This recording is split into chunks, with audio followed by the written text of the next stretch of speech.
के दो खंभा हनुमान जगदम्बा। कलयुग में दो ही खंभे हैं प्रत्यक्ष रूप से, मां जगत जननी और हनुमान जी महाराज। लोग कहते हैं महाराज हनुमान जी की ज्यादा पूजा करोगे तो हनुमान जी की पूजा करने से लोग पागल हो जाते हैं। कई लोगों का ऐसा भाव रहता है। हम कई जगह कथा सुनाने के लिए जाते हैं तो वहां लोग कहते हैं महाराज ज्यादा बाबा की सेवा करोगे तो पागल हो जाओगे, ज्यादा सेवा वो करवाना पसंद नहीं करते। हम कहते हैं कि ना हनुमान जी जैसा कोई है, ना कोई था, ना कोई रहेगा, ना भूतो ना भविष्यति। ना कोई हनुमान जी जैसा है, ना कोई होगा।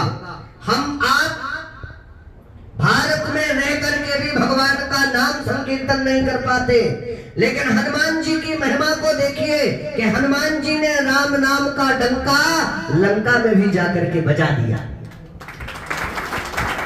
और ऐसा डंका नहीं बजाया, अरे उन्होंने इतना खतरनाक डंका बजाया जिसकी कोई सीमा नहीं।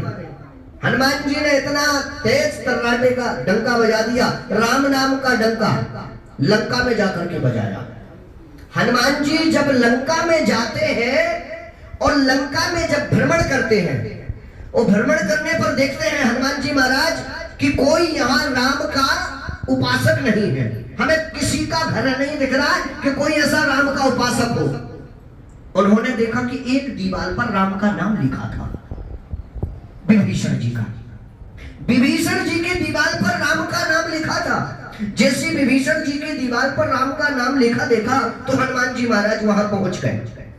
हनुमान जी महाराज गए, सबसे पहले अपना परिचय न दे करके अपने राघव का परिचय देते हैं, अपने राम जी का परिचय देते हैं। राम का नाम लिखा देख करके बड़े प्रसन्न हुए।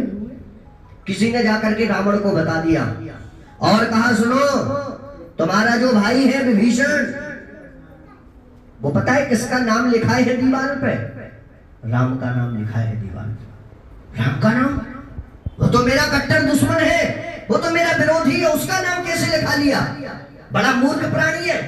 मूर्ख प्राणी शंख की श्रेणी में आता है। दहाड़ता तो बहुत तेज है, लेकिन वो दहाड़ता जब उसको दूसरों का सपोर्ट मिले। इसी प्रकार से मूर्ख प्राणी होता है कि बोलता तो बहुत है, लेकिन जब उसको दूसरे का सहारा मिले तभी बोलता है। आप लोगों को मेरी भाषा तो समझ में आ रही है? पूरी आ रही है? क्योंकि मैं मराठी नहीं बोल पाता। आप लोग जब सिखाओगे तभी बोल पाऊंगा मैं मराठी। हिंदी बोल लेता हूँ, बुंदेलखंडी भी बोल लेता हूँ, लेकिन मराठी नहीं आती भैया। मैं पहली बार आया हूँ। नागपुर तक आपके कार्यक्रम कर चुका मैं, और आपका फिर नागपुर से वो छत्तीसगढ़ बॉर्डर लग जाता, वहां कार्यक्रम कर चुका। महाराष्ट्र में पहली बार आया, तो मुझे मराठी भाषा नहीं आती। तो आप लोगों को मेरी हिंदी भाषा समझ में तो पूरी आ रही है? ठीक है। तो यहाँ पर बात आती है कि रावण को बता दिया कि तुम्हारे भाई ने राम का नाम लिखाया। उसने विभीषण को बुलाया और विभीषण से कहा, क्यों विभीषण, तुमने मेरे कट्टर दुश्मन का नाम अपनी दीवार पर लिखा लिया? विभीषण जी ने कहा, नहीं भैया, मैंने तो किसी का नाम नहीं लिखाया, वहां तो आपका नाम लिखा है। बोले एक बात बताओ, मूर्ख जैसी बात करते हो। तुम एक बात बताओ मुझे, जब मेरा नाम रावण है तो तुमने राम का नाम कैसे लिखाया? बोले भैया वहां तो किसी का नाम नहीं लिखाया, वहां तो केवल आपका नाम लिखा हुआ रावण। बोले फिर मैं तुमसे कह रहा हूं कि वहां पर राम लिखा है, रावण नहीं लिखा। बोले भैया थोड़ा सा दीवार छोटी पड़ गई थी और मैंने कहा तुम्हारा बस नाम लिखाऊंगा तो खतरे में आ जाऊंगा, इसलिए मैंने दोनों लोगों का नाम लिखाया, आपका और भाभी जी का। रा से रावण और मां से मंदोदरी। बोले मैंने रावण और मंदोदरी का नाम लिखा लिया अपनी दीवार पर। बोले इसलिए मैंने राम लिखाया, ना रावण लिखाया ना मंदोदरी, क्योंकि दीवार इतनी लंबी नहीं थी, बड़ी छोटी थी, नाम बहुत बड़ा था रावण और मंदोदरी, इसलिए रा से रावण और मां से मंदोदरी, इसलिए मैंने राम लिखा लिया।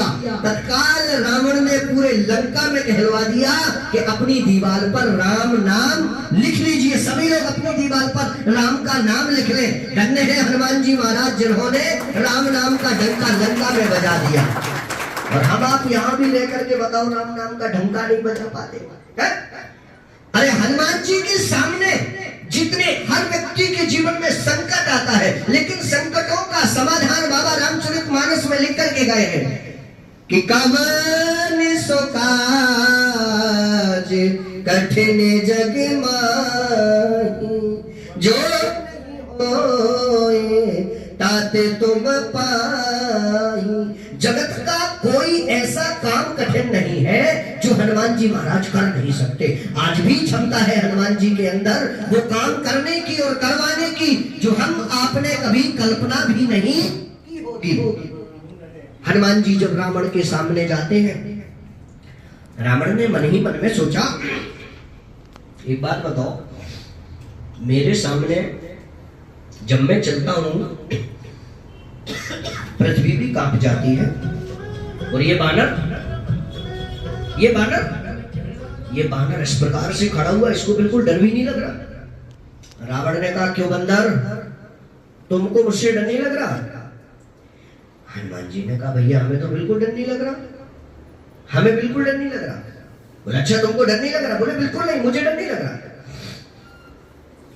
सिपाही किसी सैनिक को रावण ने कहा, एक काम करो, इस बंदर के बगल में मृत्यु को खड़ा करो। तो एक मृत्यु को पकड़ करके लाया कोई सैनिक और हनुमान जी के बगल में मृत्यु को खड़ा कर दिया। रावण ने सोचा कि यदि बानर के पास में मृत्यु को खड़ा कर दूंगा तो ये अवश्य डरेगा। बोले, क्यों बानर, अब तुझे वास्तविकता में डर लग रहा होगा, क्यों? क्योंकि तेरे बगल में मैंने मृत्यु को खड़ा कर दिया।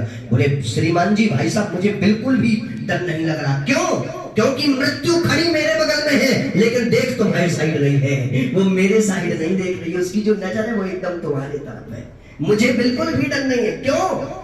क्योंकि वो राम का सहारा लेकर के गए थे, अपने इष्ट का सहारा लेकर के गए थे, अपने ईश्वर का सहारा लेकर के गए थे, परमात्मा का सहारा लेकर के गए थे। और हनुमान जी ने अपनी पूंछ से रावण की मूंछ को जलाया, और रावण ने कहा कि इन बानरों को अपनी पूंछ से ज्यादा प्रेम रहता है, एक काम करो, इसकी पूंछ में आग लगा दो। तो सभी के घरों से घी आता है, कपड़ा आता है, बत्ती आती है, पर एक घर ऐसा रहता है कि ना वो घी देते हैं, ना कपड़ा देते हैं।